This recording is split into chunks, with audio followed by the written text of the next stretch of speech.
ایک حدیث میں ہمارے نبی نے فرمایا اپنے مالوں کو زکوٰۃ کے ذریعے محفوظ کر لو، یعنی تم زکوٰۃ ادا کرو گے تو تمہارا مال محفوظ رہے گا، مال ضائع نہیں ہوگا، اور اپنے بیماروں کا صدقے کے ذریعے علاج کر لو، اور قسم قسم کی بیماریاں، قسم قسم کی آفات کا مقابلہ دعاؤں سے کرو۔ میرے پیارو، اس وقت مجھے آپ کو بتلانا یہ ہے کہ ہر کوئی آدمی موت سے ڈرتا ہے۔ بولو، ڈرتا ہے کہ نہیں ڈرتا؟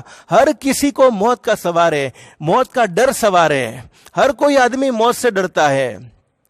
ایک صحابی حضرت نبی کریم صلی اللہ علیہ وسلم کی خدمت میں آئے اور فرمایا، اللہ کے نبی، مجھے موت سے ڈر لگتا ہے، جانا تو ہر کسی کو دنیا سے، ہر ایک کو ایک نہ ایک دن یہ دنیا چھوڑنی ہے۔ 15ویں شعبان میں فیصلہ ہو چکا ہوگا کس کو کب دنیا سے جانا ہے، کون کب دنیا سے جانے والا ہے، کون کس حال میں دنیا سے جانے والا ہے۔ لیکن ایک صحابی نے ہمارے نبی سے آ کر کہہ دیا، اللہ کے نبی، مجھے موت سے ڈر بہت لگتا ہے، میں کیا کروں؟ سرکار مدینہ حضرت محمد الرسول اللہ صلی اللہ علیہ وسلم نے ارشاد فرمایا، میرے صحابی بتاؤ تو صحیح، کیا تم مالدار ہو؟ اللہ نے تمہیں مال دیا ہے؟ صحابی نے کہا، ہاں، اللہ کا فضل ہے، اللہ کے نبی، اللہ نے مجھے مالدار بنایا ہے۔ ہمارے نبی نے فرمایا، اس مال کو اللہ کی راہ میں خرچ کرتے رہو، اس مال کو غریبوں کی مدد میں خرچ کرتے رہو، اس مال کو ضرورت مندوں کی مدد میں خرچ کرتے رہو، موت کا ڈر دل سے نکل جائے گا۔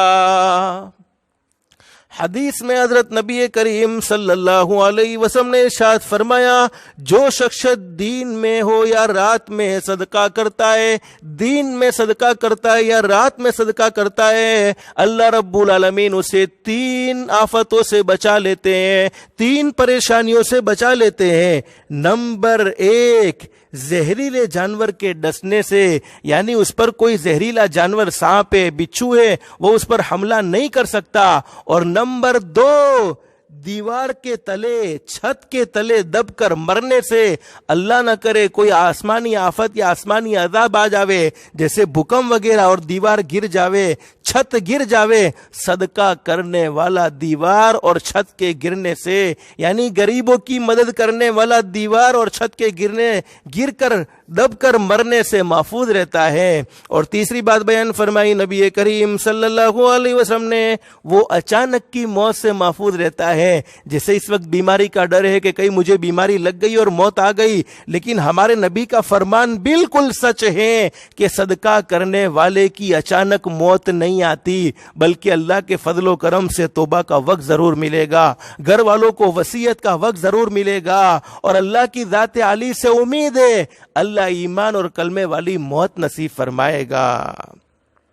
حضرت ابو ہریرہ رضی اللہ عنہ فرماتے، سرکار دو عالم صلی اللہ علیہ وسلم نے ارشاد فرمایا، صدقہ کرنے سے کبھی مال کم نہیں ہوتا، یعنی بڑھتا رہتا ہے، اور جو شخص کسی ظلم کو معاف کرتا ہے، یعنی ظالم کو معاف کر دیتا ہے، اللہ رب العالمین دنیا اور آخرت میں اس کی عزت کو بڑھا دیتے ہیں۔ جو شخص اللہ کے لیے تواضع اختیار کرتا ہے، یعنی اپنے آپ کو چھوٹا سمجھتا ہے، اللہ اس کو دنیا اور آخرت میں بلند فرما دیتے ہیں۔ اللہ ہم سب کو صدقے کا اہتمام کی توفیق نصیب فرمائے۔ اسی مناسبت سے میں ایک حدیث آپ کو سناتا ہوں، ترمذی شریف میں حدیث موجود ہے۔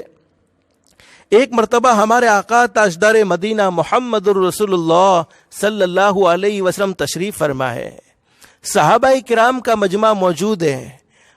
ہمارے نبی سے ایک صحابی نے سوال کر لیا، اللہ کے نبی، جب آپ اس دنیا سے پردہ فرما جائیں گے، یعنی اس دنیا سے آپ رخصت ہو جائیں گے، آپ رحلت فرمائیں گے، پردہ فرمائیں گے، تو اس وقت ہمارے لیے زمین کی سطح، یعنی زمین پر رہنا بہتر ہوگا یا زمین کے نیچے چلے جانا، یعنی زندگی بہتر ہوگی یا موت بہتر ہوگی؟ جب آپ دنیا سے پردہ فرما جائیں گے، اس کے بعد ہمارے لیے زندہ رہنا مناسب ہے، زندہ رہنا بہتر ہے یا مر جانا بہتر ہے؟ حدیث کے بیان کرنے والے حضرت ابو ہریرہ رضی اللہ عنہ فرماتے ہیں، سرکار دو عالم صلی اللہ علیہ وسلم نے ارشاد فرمایا، جب تمہارے امراء یعنی تمہارے حاکم لوگ اچھی قسم کے لوگ ہوں گے، یعنی نیک ہوں گے، تمہارے حاکم لوگ، تمہارے ذمہ دار نیک ہوں گے، اور تمہارے مالدار سخی ہوں گے، اور تمہارے آپس کے کام مشورے سے ہوں گے تو تمہارے لیے زندہ رہنا بہتر ہے مرنے سے۔ لیکن ہمارے نبی نے کیا فرمایا؟ جب تمہارے حاکم بدترین قسم کے ہوں گے اور تمہارے مالدار لوگ کنجوس ہوں گے اور تمہارے معاملات عورتوں کے سپرد ہوں گے تو پھر تمہارے لیے زندہ رہنے سے بہتر مر جانا اچھا ہے۔ اللہ ہم سب کو سخاوت کا جذبہ نصیب فرمائے۔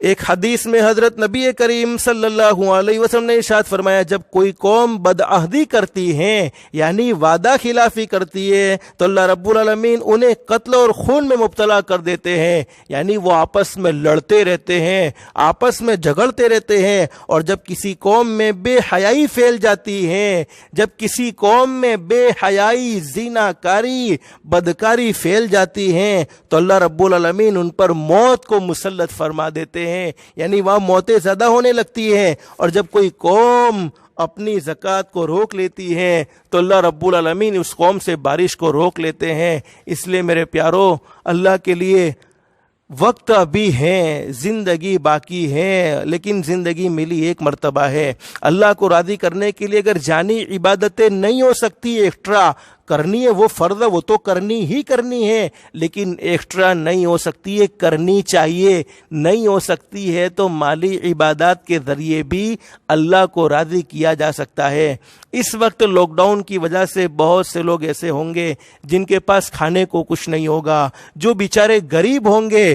غریب تمہارے دروازے پر سوال کرے یہ نہیں دیکھنا ہے، بلکہ تمہیں فکر کرنی ہے کوئی غریب ایسا تو نہیں ہے جو بھوکا سویا ہے، کوئی غریب ایسا تو نہیں ہے جو بھوک کی وجہ سے تڑپ تڑپ کر سویا ہے۔ میرے پیارو، جس وقت ہم کھانا کھاتے ہیں کچھ دیر لیٹ ہو جاتے ہیں کھانے میں تو ہم اپنی پیٹ کی کیفیت کو خود جان سکتے ہیں۔ وہ لوگ بھی تو ہوں گے جن کے پاس کچھ نہیں ہوگا، اب وہ مزدوری بھی کرنے کے قابل نہیں رہے ہوں گے لاک ڈاؤن کی وجہ سے، تو ان کی ضرورتیں بھی ہیں، وہ بھی تو انسان ہے۔ لیکن ایک بات میں آپ کو صاف کہنا چاہتا ہوں، اگر نفلی صدقہ کرتے ہو تو اس میں مذہب کو بھی دیکھنے کی کوئی ضرورت نہیں ہے۔ انسان دیکھو، انسان دیکھو، انسان کو خوش کرو، مذہب کو دیکھنے کی ضرورت نہیں ہے۔